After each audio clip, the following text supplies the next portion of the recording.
I know the video has started, I'm well aware, but I don't know what to do today. Like, I always just want to focus on the wrestling on these shows, because I think you watch these videos to get away from the craziness sometimes.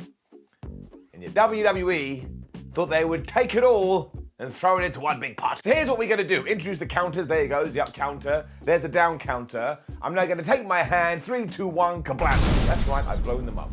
I've blown up the counters for ups and downs because wrestling has gone too crazy and we're on a train and I don't think we're ever coming back. But yes, hello, I am the crazy Simon Miller. Welcome to Ups and Downs for Smackdown. You ain't gonna believe any of this. You are not gonna believe any of this. If you don't know what happened on this show and I am the person that's going to recount it to you, well, just make sure you're sat down. Because as ever, if you're watching YouTube standing up, it's weird.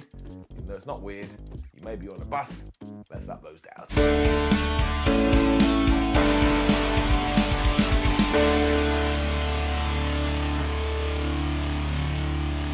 So before the Smackdown intro had even aired, out came Vincent Kennedy McMahon, and it was like time stood still. Now, I was terrified about what he was actually going to say here. As it turned out, it was just really weird. He said hello to the fans, and he referenced that WWE tagline of then, now, forever, together, or whatever it was, but really emphasized the forever part, because WWE is going to be around forever. Now, before we even get into it, that's not true. One day, of course, it shall be dead. So it certainly feels like this was done to spike ratings, and all I could think to myself was, well, that's not cool. I mean, even with all the alleged allegations, like I've already said, when it comes to ups and downs, I just like to focus on the wrestling, and I really do not think we should be muddying the waters like this. Just feels so damn disrespectful. But no, WWE actively decided to stir the pot here and just put all the ingredients into one vat. And look, we're not going to give it an up and we're not going to give it a down because that is just a stupid gimmick and there are far more important things going on here. And I feel like all of it should have been left to the relevant people to sort out. It also didn't make any sense anyway if you break it down. Imagine you just watch SmackDown. You don't care about all the behind the scenes stuff. You sit down, let's go frump, and you want to watch wrestling on a Friday night. You'd be thinking to yourself, why is Vince McMahon here? And what the hell is he talking about? Also, why did he reference the slogan? And look, it has been an exhausting week, all things considered. So what I want to do is I just want to send out positive vibes to the relevant people that probably need positive vibes right now. And for the love of everything, in the future, can we just stick to the wrestling? I have no idea what's going to happen after this, but I thought all of this was poor. Very, very poor. Right, okay, now let's fix those counters. I don't even know what that was, because when all this was done, out came Riddle. You know, a professional wrestler who was there to promote the wrestling show. The fans absolutely love him now, and really we should have found a way to give him the WWE Raw version of the WWE title. I don't know what I'm trying to say here, because we desperately need it. And then we went straight for a video package recapping everything between Roman Reigns and Riddle. And given everything we just seen, I'm not gonna lie, I could have done without that. Once again, the crowd went nuts for the man though when he was done. And he also told us that Randy Orton's back injury is way worse than we originally thought. And he may actually have to have surgery. This also means that I can only assume Randy was doing all of those matches even though he was in pain. He's a damn hero. Riddle said he also missed his friend, so I was gone and got everybody to do the whole thank you Randy chant. And then he left to Randy Orton's music after dedicating his match later to Randy. So if he ever does turn on him now, my heart is going to shatter into 1,000 pieces. Although even if he does, Riddle is basically Randy Orton now anyway. But all this was good. Set up the main event. Given up. More recapping next because wrestling fans are stupid and can't remember everything when it was time for Happy Corbin versus Madcap Moss in a last laugh match. Now I have two questions here. One, does this mean whoever lost is never allowed to chuckle again? Or two, does the person that gets defeated, do they get killed or something? Because you know, when you're dead, you ain't doing a lot of laughing. So why I was called this, I don't know, especially as it was just a regular match, but I will tell you this, I will tell you straight up, WWE should use this as a template for things going forward, because it hasn't outstayed its welcome, they built it well, the right guy has now won and is hopefully going on to become a star. I mean, just do this a lot and everything would be okay. Moss booted Corbin right in the face at the start of this too, but Baron knows what he's doing, so he threw Madcap into the ring post. And when you listen to the crowd, everybody was going, Corbin sucks. So as ever, he's done his job. He also knocked Moss over Barry Barricade, so all our friends were here, and then he got a near fall after the deep six, and he got another near fall after the choke slam. And this is when you could start to see what was going to happen. Now, we did do a count-out tease here, and that would have made me laugh, which would have been ironic. But no, when Happy did get back in there, he didn't just get hit with one punchline, he got hit with two. Moss then pinned him, 1, 2, 3. And look, there ain't no two ways about this. Ever since WrestleMania, Madcap Moss has been kicking Happy Corbin's ass. He is now done, and hopefully he's going to the top. I did kind of have this thought at one point, wouldn't it be good if we had built all of this around the end of days and the fact that nobody had kicked out of it and allowed Moss to do that, but hey, we've done it at WrestleMania, even though I don't think Drew McIntyre has mentioned this once. And after this, Moss got into Corbin's face and he just went, because I guess he's now like, look, I can laugh, but you cannot. I mean, I've totally made that up. I'm sure that Happy will giggle, but honestly, I think Moss has all the potential in the world, and I think Baron Corbin is so damn underrated. He always does his job so well. Street Profits were then at SmackDown because screw the rules, and not only do they want to support Riddle, but they also remind us they're going to be taking on the Usos soon. When we cut back to the ring, Baron Corbin was still there. Because he went and found Pat McAfee and he told him, listen, you absolute goober, I've heard everything you've been saying about me on commentary. You don't like the fact that I've got pyro, you don't like the fact that I'm a success, and I'm sick of you, and maybe I'm gonna punch you in the face. Pat clearly didn't care because he retorted by saying, oh yeah, what are you gonna do? And he got all the fans to laugh at him. And if I was a betting man, I would say at SummerSlam, we're gonna get Pat McAfee versus Happy Corbin.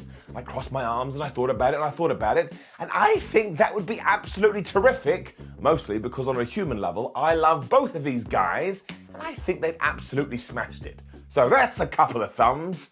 Who saw that coming? The New Day then made their way to the ring, but my word, they chose the wrong moment because not only did we get a recap of everything between Natalya and Ronda Rousey, we then cut to Natalya, who did a promo where she said, I will defeat Ronda Rousey.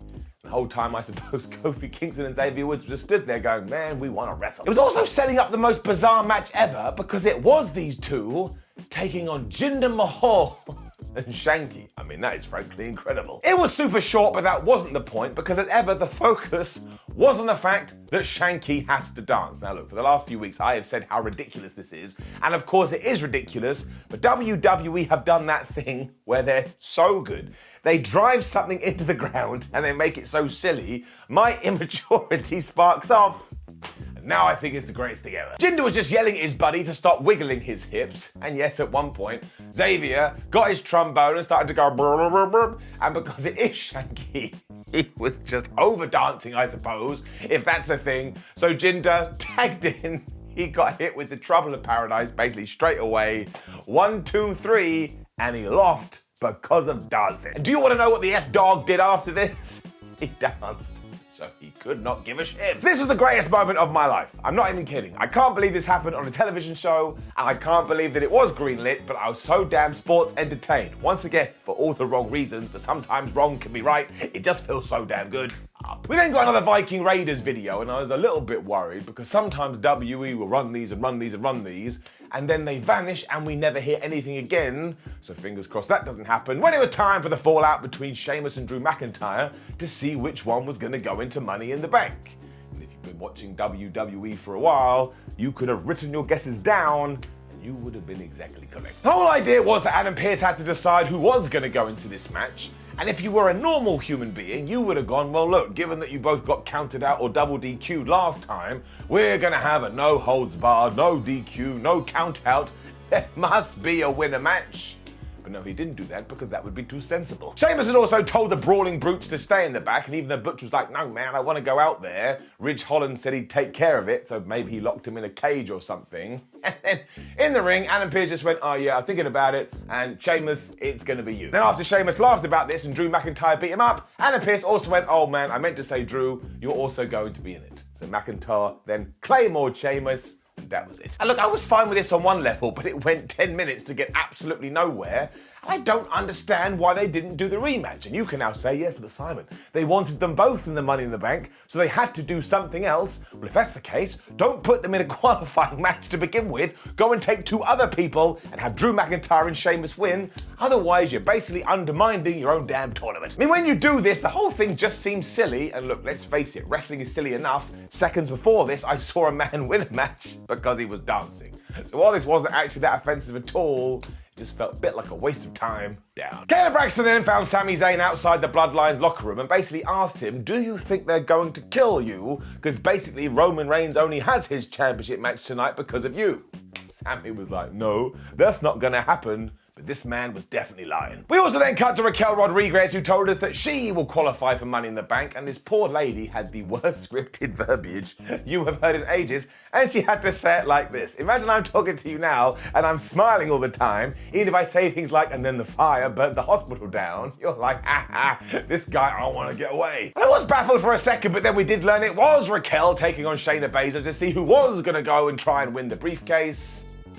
Raquel Rodriguez just won. Lacey Evans was also on commentary, but look, this was all right. It was fine. It had a basic story because Raquel is really strong and Shayna Baszler is a bit of a loon, so she tried to rip off all of Rodriguez's limbs because she thought that would be a very good idea. We also saw Aaliyah and Shotzi watching in the back because they're going to have their big match next week to also see who's going to qualify, so that was good. And after Shayna tried to choke Raquel Rodriguez out, she rammed her into the post, gave her this choke slam thing. I don't know what it was. She beat her for the 1, 2, 3. And a small part of me was like, man, we don't treat Shayna Baszler very well. She's better than they think she is, but I'm still giving it up. We then saw Shinsuke Nakamura pumping up Riddle, because of course they are buddies, when we cut back to the ring and it was all dark and there was a spotlight on it.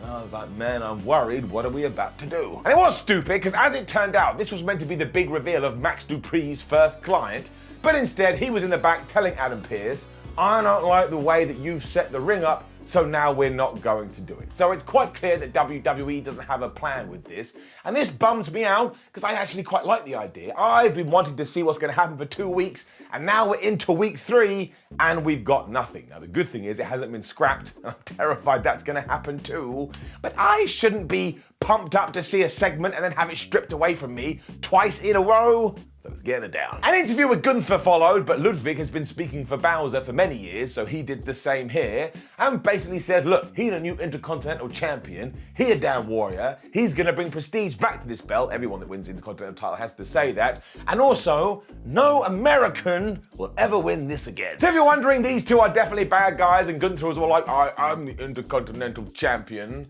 but I tell you, if we do this right, we have something here, the act is working, Gunther is just great, so let us cross our fingers and hope. This also meant it was time for our main event, which was Roman Reigns versus Riddle for the WWE Unified, Undisputed, Universal, Unique, Ubiquitous Championship, whatever the hell it's called, and I tell you this, it was tremendous. We also had the stipulation that if Riddle didn't win, he's never allowed to challenge Roman for this championship again, and all they had to do was plant this little seed of doubt in you that maybe, just maybe, we were gonna have a massive upset, and I tell you, they did it. Few times I actually believed. Fans are also desperate for this too, which really helped, and we remembered the story here, because Riddle hates the head of the table because he's more into chairs, so as soon as the bell went ding, ding, ding, he was all over him and he was kicking his ass. When he messed up his hair, he scruffled up his beard, he hit a floating bro to the outside, and you were like, yes, Riddle, get him. Roman does have fists of steel though, so he just smacked Riddle at one point, and then he got the ropes and he tried to choke him. And let's not pretend otherwise here, I don't think we addressed this enough. This was Roman Reigns trying to murder a man in the middle of the ring. So if you take a rope and go, eventually they're gonna die. Riddle still went crazy and hit another floating bro for a near fall, but then when he got up, he got rock bottomed. So there's that move again. And then Roman did the stupidest thing he could have done, because they were back on the outside. He gave Riddle the Randy Orton back suplex into Alan the announce table. And you know you can't do that. As soon as you start mimicking Riddle's friend, he goes crazy. It meant when Reigns went for the Superman punch, Riddle was all like, no, because Riddle instead smashed him with a big knee, and then he was going for the draping DDT, but he wasn't able to do that when they were back on the outside, and now it was Riddle giving the back suplex to Reigns and him pretending he was Randy Orton. This was really fun. When Reigns eventually did connect with the Superman punch and Riddle kicked out at 2, everybody erupted, and then it got even better because Reigns went for the spear and he got hit with the RKO, and this is when I bought in, my friends. I actually thought we were gonna do it. But of course we did not. 1-2 up. Smartly, Riddle went for this again, but after some springboard action, he did fall down to the mega spear. You could just tell from a million miles away that was it. 1, 2, 3. Roman Reigns is still your champion, but this gets a round of applause. What a main event. Getting it up. Reigns grabbed the microphone afterwards, and you can tell Riddle was super over because everybody was happy to boo him, and said he had done exactly what he said he was going to do, wreck everyone, and then leave. And yes, he's done that literally. He then wanted Minnesota to acknowledge him because he does have a self-worth problem. And just as he was about to leave, you will not believe who interrupted him, although not per the interruption counter, he just came out to confront him. Because it was none other than Shanky. It wasn't Shanky. Actually, if only it was Shanky, but no, it was Brock Lesnar. Now, it does have to be stated the audience went crazy for this because we were in Brock's hometown, and of course he got in the ring and he F5'd Roman Reigns and he F5'd the Usos, and before all was said and done, WWE announced, at SummerSlam, I believe this is correct, they're going to be having a last man standing match. I was like, where the flub did that come from? Now, I do admit I got an adrenaline rush from this because who wouldn't? And I also do understand because it was meant to be Randy Orton versus Roman Reigns at SummerSlam, but now we can't do that. But why does that mean we go back to Brock? I mean, Bobby Lashley is right there. I joked about Shanky, but I would have taken it. And also, why can't you do something out of left field? Sami Zayn is probably looking, going, well, I could have turned face. I've got a little story going on with the bloodline, and I get that's experimental, but it's just more creative than this. I mean, the feud is over, it's done, it culminated at WrestleMania, and also, if we're acting like wrestling is all legit, Roman would just be like, I beat you fair and square, then you ran away for 2 months, you don't get no title shot. You just can't keep going back to the same thing over and over again, and if you do keep looking over your shoulder, you will trip up. This also just makes it feel like the last couple of months didn't happen, so while it was a good moment within the context of how it was presented, it does have to get a down. Which brought us to the end of SmackDown, and why I actually thought there was some really good wrestling on it, I am going to give it a down, mostly because of everything that happened at the start of the show. Because all that happened is it just sat in my brain for 2 hours, and I was like, well, this isn't fun, this isn't entertaining, this is just really, really sad. We don't even know what's going to happen with this. It was a terrible, terrible mistake. Now, please do leave a comment below and let me know what you thought about last night's episode of SmackDown. Like the video, share the video, and subscribe. Head over to WhatCulture.com. I mean, you may as well live on there. There's going to be so much news. Same with the YouTube channel. Same with social media. Go follow them all. My name is Simon What Culture. Remember that Rampage Ups and Downs will be up later or may already be live as you are watching this. Please go and watch it. I appreciate it. Goodbye.